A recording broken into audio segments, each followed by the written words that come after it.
ఆశిస్తున్నాను నేను అనుకోవట్లే.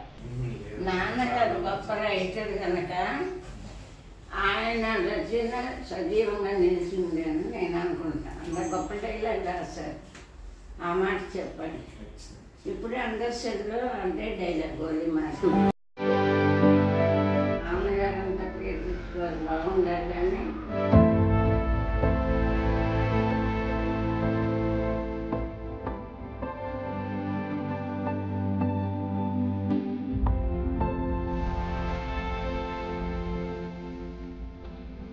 మీరు ఇంట్లో గొప్ప డబ్బులు ఎవరైనా సంపాదిస్తారు కానీ మంచి మనసున్న వాళ్ళని సంపాదించలేదు. మీరు ఎంతో పుణ్యమంతులమ్మ. మీరు భగవంతుడిని మన చల్లగా చూడాలి.